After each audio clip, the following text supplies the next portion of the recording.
অনেক বছর হয় ঘরে ফিরে মায়ের সাথে আর দেখা হয় না।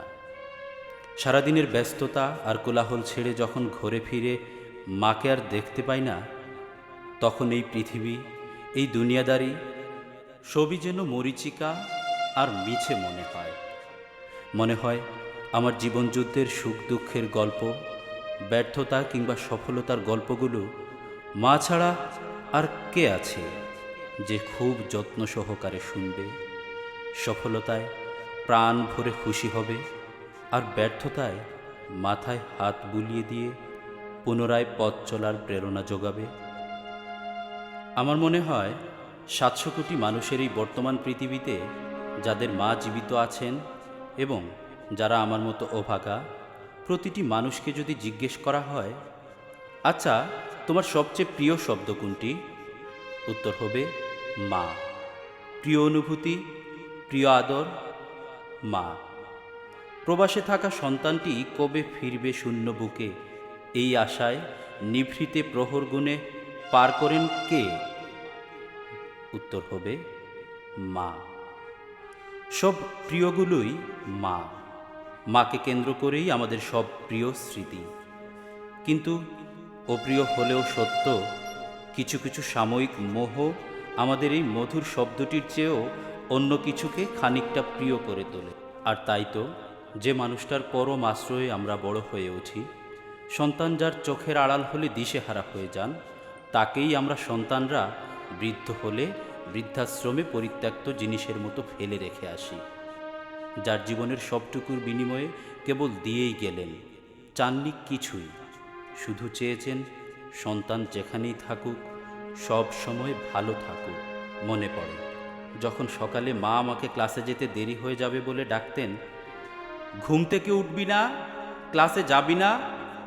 তখন মায়ের এই ভালোবাসার প্রত্যুত্তরে বিরক্তি নিয়ে পাশ ফিরিয়ে বলতাম, যাও তুমি, একটু শান্তিতে ঘুমাতেও দাও না, সারাদিন শুধু ডিস্টার্ব করো। আজ মা নেই, আমার ডিস্টার্ব করারও কেউ নেই। জানো মা, আজ মনে হয় পৃথিবীর সব কিছুর বিনিময়ে যদি আরেকটিবার ডিস্টার্ব করতে। মা আমার যখন আদর করে ডেকে বলতে, কিরে, খাবার ঠান্ডা হয়ে যাচ্ছে, খাবি না? আর আমি অভাগা উত্তরে বলতাম, চিল্লাচ্ছ কেন, মন দিয়ে গেমটাও খেলতে পারি না তোমার জন্য।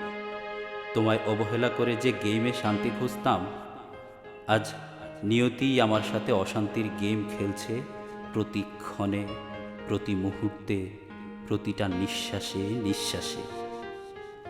মা আমি যখন বাইরে থাকতাম, তখন আমায় নিয়ে তোমার দুশ্চিন্তাগুলো একটু লাঘব করতে ফোন দিয়ে বলতে, কিরে, সারাদিন এমন কি করিস, বাসায় আসবি না, খাবি না?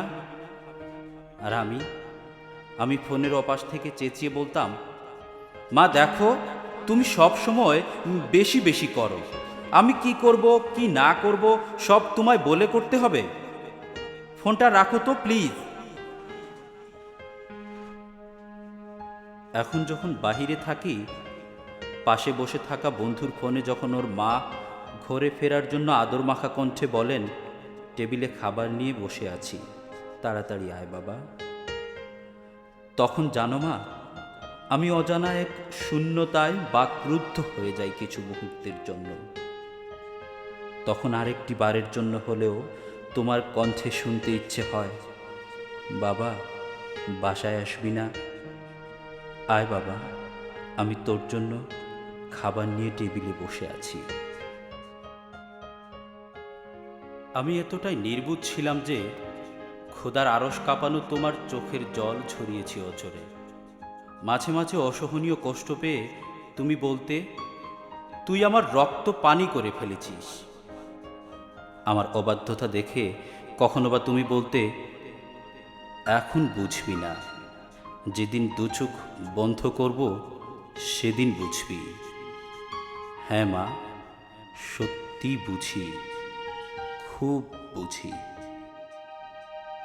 মা মনে পড়ে আমি যখন তোমার কথায় কথায় তর্ক জড়িয়ে দিতাম, কটাক্ষ করতাম, তখন তুমি বলতে, আর ভালো লাগে না, একদিন যেদিকে চোখ যায় সেদিকেই চলে যাব। তুমি যে সত্যি সত্যি এত অভিমানী হতে পারো তখন বুঝতে পারিনি মা। এখন খুব ইচ্ছে করে তোমায় জড়িয়ে ধরে তোমার শরীরের গন্ধ মেখে বলি যা বলা হয়নি কোনোদিন। তোমায় ভালোবাসি মা, তুমি ছাড়া আমি সত্যিই খুব অসহায়। কিন্তু নিয়তি আজ আমায় সেই সুযোগ দিচ্ছে না।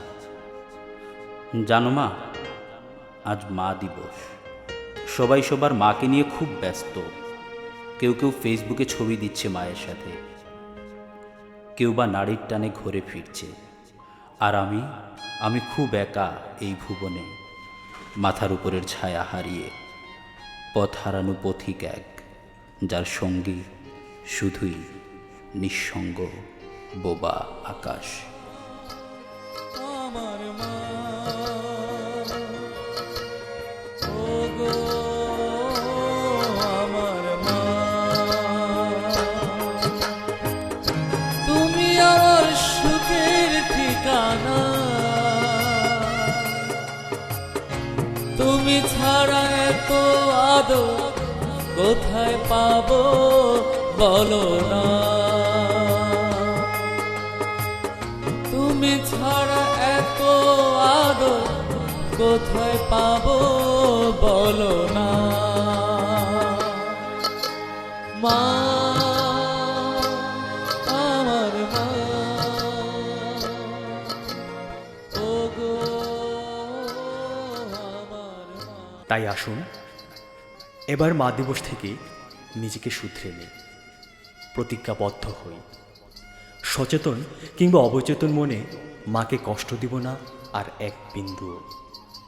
প্রতিদিন না হোক, অন্তত সপ্তাহে একবার হলেও মাকে জড়িয়ে ধরে বলি, মা আমি তোমায় খুব ভালোবাসি, তুমিই আমার পৃথিবী।